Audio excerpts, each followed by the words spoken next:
Hello students, how are you?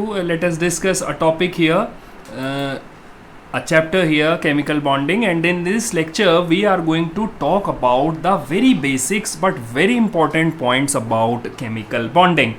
So we will begin this lecture with the help of one straightforward question. Why do atoms form bonds? A very basic point कि atoms ये bond क्यों बनाते हैं. तो और दूसरा question जो which arises is how does bond formation takes place. ये बॉन्ड फॉर्मेशन कैसे होता है. And the third is type of chemical bonds. So let us discuss all these things here. We'll begin our lecture from a very simple concept. We will start from atoms. So atoms form molecules. These molecules have bonds. Molecules have bonds, atoms do not have bonds. मगर ये atom bond क्यों बनाना चाहते हैं, कैसे bond बनाते हैं और क्या कितने टाइप के बॉन्ड होते हैं, ये सारा बात हम लोग इस लेक्चर में कर सकते हैं. So let us begin with atoms. हम लोग जो एटम्स जानते हैं, let us see the type of atoms what we know. अगर हम केमिकल प्रॉपर्टीज़ के हिसाब से देखें, if we see the chemical properties, if we see the chemical properties, these atoms can be metals, these atoms can be non-metals, and these atoms can be noble elements. अगर हम physical properties देखते हैं, if we see the physical properties, तो ये तीन तो आ ही जाते हैं. तो इन तीनों के साथ साथ these three प्लस मेटलॉइड्स. तो यहाँ पर हम इसकी बात नहीं करेंगे, हम लोग इन्हीं की बात करेंगे कि एटम्स होते हैं या तो मेटल्स या नॉन मेटल्स या noble elements. So let us understand कि क्या चीज़ कैसे होता है. तो noble elements do not form bonds. यहाँ पर हम ये इसी से शुरू कर रहे हैं. Noble elements do not form bonds. तो ये बॉन्ड क्यों नहीं बनाते हैं. ये बॉन्ड इसलिए नहीं बनाते हैं क्योंकि एक बड़ा फेमस आंसर है, इनका इलेक्ट्रॉनिक कॉन्फ़िगरेशन स्टेबल होता है. They have a stable electronic configuration. तो अनस्टेबल इलेक्ट्रॉनिक कॉन्फ़िगरेशन किसका होता है. अनस्टेबल इलेक्ट्रॉनिक कॉन्फ़िगरेशन दो चीज़ों का होता है. एक होता है मेटल्स का और दूसरा होता है नॉन मेटल्स का. मेटल्स के आउटर मोस्ट शेल में जो वैलेंस इलेक्ट्रॉन्स होते हैं, वैलेंस इलेक्ट्रॉन्स आर आइदर 1 और 2 और 3, और इसके जो वैलेंस इलेक्ट्रॉन होते हैं, द वैलेंस इलेक्ट्रॉन्स आर 4, 5 और 6 और लेट अस से 7.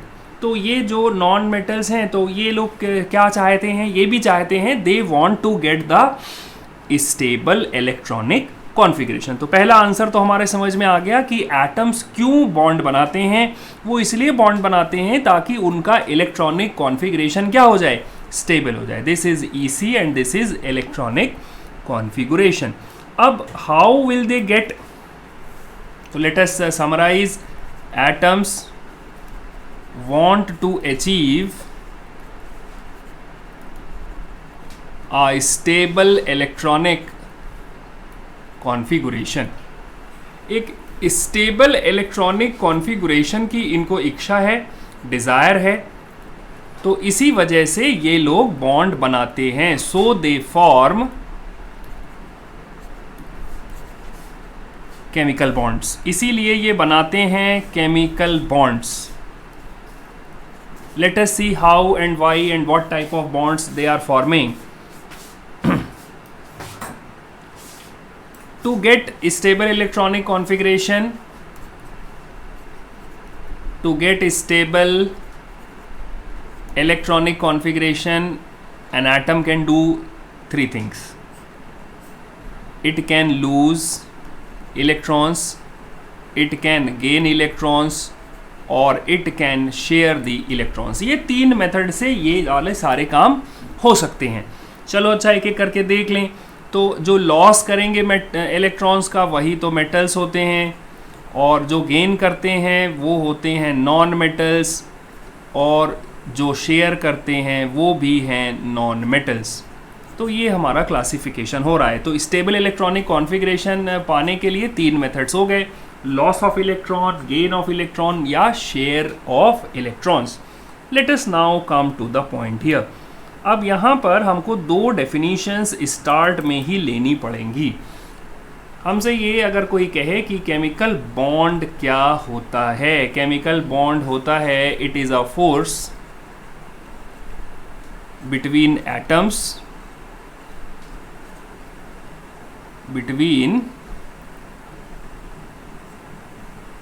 it is a force between the atoms of a molecule or a radical। अगर कोई रेडिकल है तो उसमें भी एटम प्रेजेंट होता है, सॉरी बॉन्ड प्रेजेंट होता है। So chemical bond is a force. Then what is chemical bonding? Chemical bonding कुछ भी नहीं है, एक थ्योरी है या एक्सप्लेनेशन है। इट इज़ अ थ्योरी और concept to explain the bond formation. तो ये जो केमिकल बॉन्डिंग का थ्योरी है ये चेंज होता रहेगा एज पर द सिचुएशन। पहले जो डिस्कवर हुआ उसके बाद कुछ और नई बातें डिस्कवर हुई, तो कीप्स ऑन चेंजिंग। हम लोग पहले वही केमिकल बॉन्डिंग की थ्योरी पढ़ेंगे जो क्लास 10th में हमारे सिलेबस में है। चलो अच्छा आ जाओ। तो हम लोग ये देखते हैं कि बॉन्ड फॉर्मेशन होगा और कैसे होगा उसको समझने की कोशिश करते हैं। Let us see a bond formation between a metal and a non metal. Bond formation between a metal and a non metal. So क्या क्या कंडीशंस हो सकती हैं, क्या क्या रिक्वायरमेंट्स हो सकते हैं to form a bond between a metal and a non metal. पहली घटना, metal should be ability to lose electrons, ability to lose electron should be high, should be there. इसी को कहते हैं हम लोग low ionization energy. What is ionization energy? Ionization energy वो energy है जो रिक्वायर्ड होती है to remove 1 electron from the metal. तो अगर वो आयोनाइजेशन एनर्जी कम होगी तो मेटल प्लस आयोनाइजेशन एनर्जी से तुरंत ये बन जाएगा M+1 और 1 इलेक्ट्रॉन इसने लॉस कर दिया। तो ये जो एनर्जी है अगर ये कम होगा तो कैटायन बनने का चांस बहुत ज़्यादा है। तो ये मतलब पहला कंडीशन हो गया, ability to lose electron should be there. और यहाँ पर देखिए ability to gain electron should be there.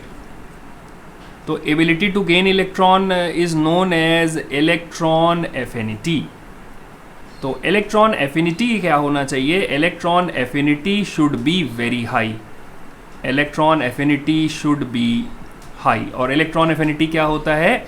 किसी भी नॉन मेटेलिक एलिमेंट में लेट अस से N में जब एक इलेक्ट्रॉन ऐसा आता है और ये N-1 है और ये N नाइट्रोजन की नहीं है, नॉन मेटल है, और यहाँ पर एक एनर्जी रिलीज होती है, उसी को हम लोग कहते हैं इलेक्ट्रॉन एफिनिटी। और ये जो एनर्जी रिलीज हो रही है electron affinity should be high, electron affinity should be high. तो ये एक कंडीशन हो गई यहाँ पर। अब देखो कि क्या होता है। Let us explain this with the help of formation of NaCl. Formation of NaCl. Let us see the formation of NaCl. In detail देखते हैं। यहाँ पर देखो सोडियम मेटल है, सोडियम मेटल का एटॉमिक नंबर 11 और इसका इलेक्ट्रॉनिक कॉन्फ़िगरेशन 2,8,1। ये जो है इसका वैलेंस शेल है और इस वैलेंस शेल में एक इलेक्ट्रॉन है। अब ये इसको लॉस करना चाहेगा। चलिए अच्छा देखें कैसे करता है। Na-1 electron will give you Na+1। अब यहाँ पे देखो इलेक्ट्रॉनिक कॉन्फ़िगरेशन हो गया 2,8, वेरी स्टेबल, पर इसकी खोपड़ी पर +1 का चार्ज आ गया। Loss of electron is known as oxidation. Loss of electron is known as oxidation. अब यहीं पर देखते हैं कि क्लोरीन के साथ क्या हो रहा। Cl देखो ये होता है 17, इलेक्ट्रॉनिक कॉन्फ़िगरेशन 2,8,7, 7 अनस्टेबल है। क्लोरीन को एक इलेक्ट्रॉन मिल जाए तो ये हो जाएगा Cl-1 और ये हो गया 288, स्टेबल भी हो गया लेकिन एक इलेक्ट्रॉन गेन किया है। Gain of electron is known as reduction. और ये जो इक्वेशन लिखा है, these equations are known as ionic equations. एक क्वेश्चन आ जाता है, write the ionic equations in the bond formation. तो अब ये तो बन गया Na+ और Cl- हमें बन गया Na+1 बनाना सीख लिया और Cl-1 बनाना सीख लिया। अब देखो एक कैटायन है, कैटायन और ये हुआ एनायन। एनायन और कैटायन के बीच में जो फोर्स ऑफ अट्रैक्शन है उसको क्या बोलते हैं? The force of attraction between a cation and an anion is known as the ionic bond. Ionic bond is the electrostatic force of attraction. What is the definition of ionic bond? Ionic bond is the electrostatic force of attraction. Electrostatic FOA between a cation and a anion. Ionic bond is also known as the electrovalent bond. Ionic bond is also known as the electrovalent bond. अब देखो कि इसमें oxidation भी हो रहा और इसमें reduction भी हो रहा, तो यानी कि हम कह सकते हैं formation of ionic bond, formation of the ionic bond, formation of the ionic bond is a redox process.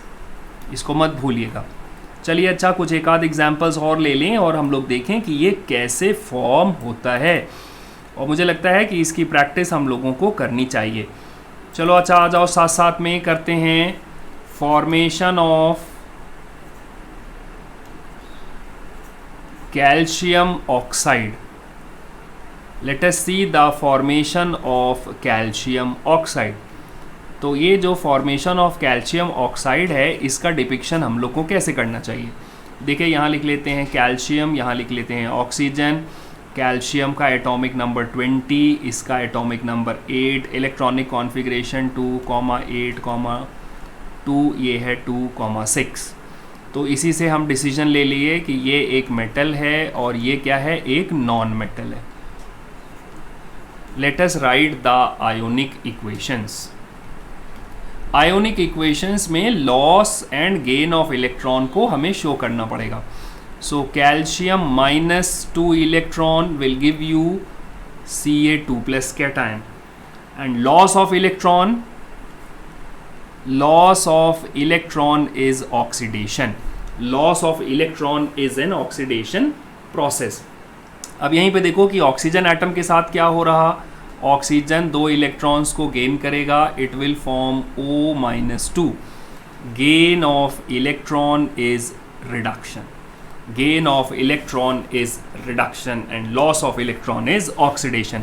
उसके बाद क्या होना है, Ca2+ और O-2 में कुछ फोर्स ऑफ अट्रैक्शन बहुत ज़्यादा होगा और formation of an ionic compound हो गया।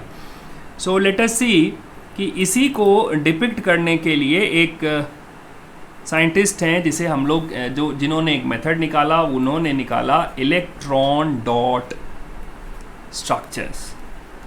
इलेक्ट्रॉन डॉट स्ट्रक्चर्स या इसी को बोलते हैं Lewis dot structures. Lewis dot structure का एक मेथड है, उन्होंने बोला कि इतना कुछ करने का ज़रूरत नहीं है, कैल्शियम लिख लीजिए यहाँ पर और थोड़ी दूर पर आप ऑक्सीजन ऐसा लिख लीजिए। And then he says calcium के 2 डॉट आप ऐसा शो कर दीजिए। 2 डॉट क्यों हैं? क्योंकि आउटर मोस्ट शेल में कैल्शियम के क्या होता है, 2 इलेक्ट्रॉन होता है। ऑक्सीजन में हम लोग शो कर लेते हैं कि 6 इलेक्ट्रॉन्स हैं। अब क्या करना है, 2 एरो से, एक इधर ऐसा ट्रांसफ़र कर दीजिए और एक ऐसा ट्रांसफ़र कर दीजिए। You will see Ca2 plus O-2 और इसके बीच में कुछ फोर्स ऑफ अट्रैक्शन आप ऐसे शो कर सकते हैं, या आप स्ट्रेट फॉरवर्ड ऐसे ही लिख दीजिए और ये आपका एक आयोनिक कंपाउंड बन गया। ठीक है, चलो अच्छा, यहीं पे साइड बाय साइड हम लोग देखते हैं कि ये जो आयोनिक कंपाउंड्स हैं इनकी प्रॉपर्टीज़ क्या होती हैं। प्रॉपर्टीज़ ऑफ आयोनिक कंपाउंड्स, ये इंपॉर्टेंट पॉइंट है बच्चों, और ये ICSE CBSE दोनों के स्टूडेंट्स के लिए इम्पॉर्टेंट है ये video. Properties of ionic compounds, let us see the properties of ionic compounds. इसकी जो पहली प्रॉपर्टी है, आयोनिक कंपाउंड्स आर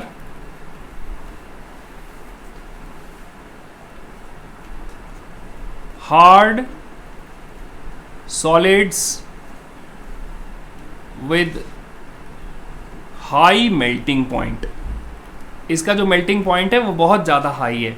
क्यों हाई होता है? सिंपल सा उसका एक रीज़न है, हम लोगों को ये पता होना चाहिए और पता है भी कि electrostatic force of attraction, electrostatic force of attraction, electrostatic force of attraction is a big force,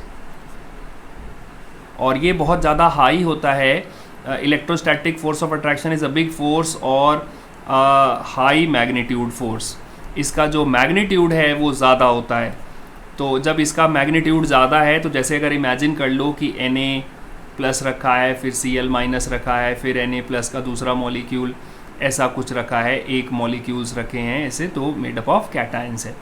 और यहाँ पर इसके बगल में नीचे भी यहाँ Cl माइनस रखा है और ऐसा Na प्लस रखा है, तो एक के बगल में एक ऐसा आता चला जाता है मॉलिक्यूल।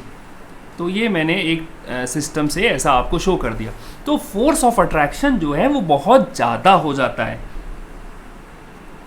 तो इसका जो स्ट्रक्चर है crystalline, crystals of NaCl are made up of Na+1 and Cl-1। तो उसमें जो फोर्स ऑफ अट्रैक्शन है वो बहुत ज़्यादा है। तो बढ़िया बात हो गई।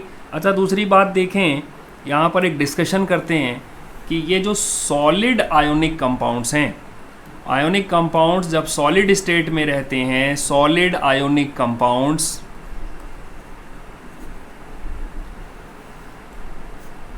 Do not conduct electricity, do not conduct electricity, बिजली नहीं पास करते। ये क्यों नहीं पास करते?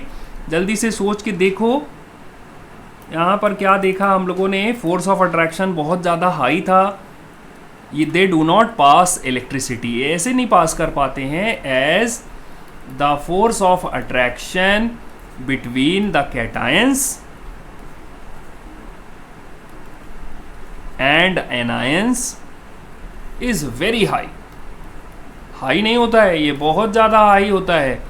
सो it keeps the ions in the fixed position. जैसे ये Na प्लस है और ये Cl माइनस है, यहाँ पर दूसरा Na प्लस रखा हुआ है, यहाँ पर दूसरा Na माइनस है, जैसे समझे 2 ही मॉलिक्यूल रखे हैं ऐसे, और हमने इसको इधर से कहीं एनोड लगाया और यहाँ पर हमने कैथोड लगाया। तो हम ये सोच रहे थे कि Na निकल के इधर जा पाएगा, ऐसा बड़ा मुश्किल है, क्योंकि ये सब एक दूसरे को बहुत जकड़ के रखते हैं। इनके बीच का जो फोर्स ऑफ अट्रैक्शन है, इनके बीच का जो फोर्स ऑफ अट्रैक्शन है वो बहुत ज़्यादा होता है। तो ये एक दूसरी घटना हो गई। Let us see the third property, बड़ी यूनिक प्रॉपर्टी और ये बड़ा इंपॉर्टेंट है। Ionic compounds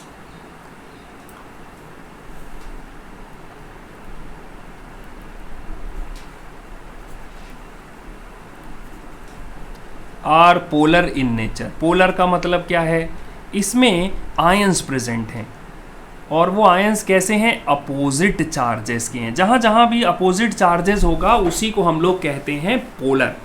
and they are soluble इन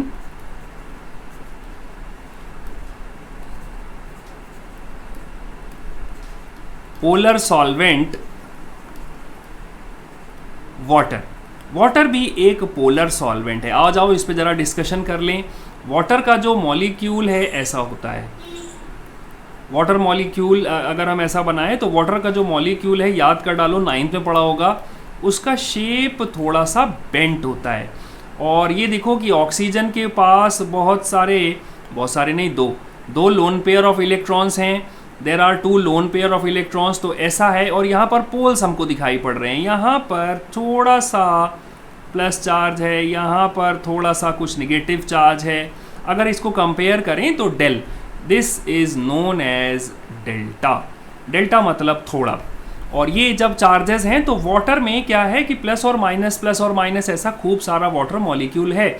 और ये क्या करता है, जब NaCl का मॉलिक्यूल इसमें आता है तो ये जो माइनस है, ये वाला फोर्स Na को निकाल लेता है, और ये जो H वाला फोर्स है, H के ऊपर है, वो माइनस को निकालता है। तो हम लोग यहाँ पर एक बेसिक सी डिस्कशन को एक रूल बना लें, और वो रूल ये कहता है द आयोनिक बॉन्ड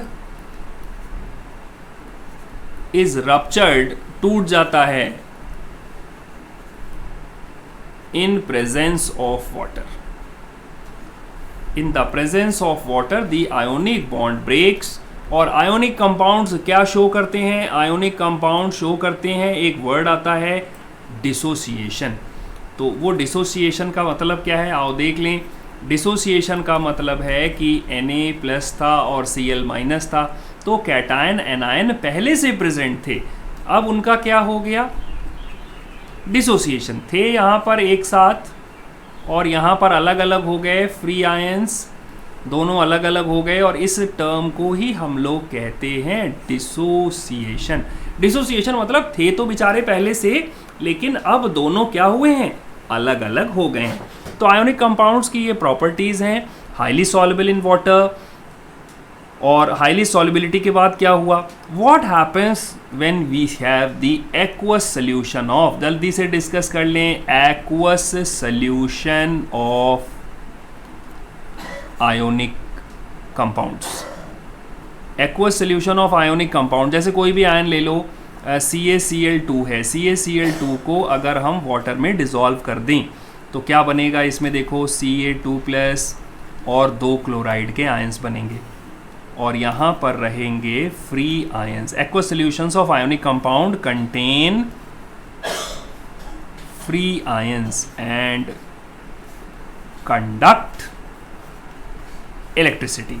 क्या कंडक्ट करेंगे, इलेक्ट्रिसिटी को कंडक्ट करते रहते हैं, दे कंडक्ट दी इलेक्ट्रिसिटी। ठीक हो गई घटना।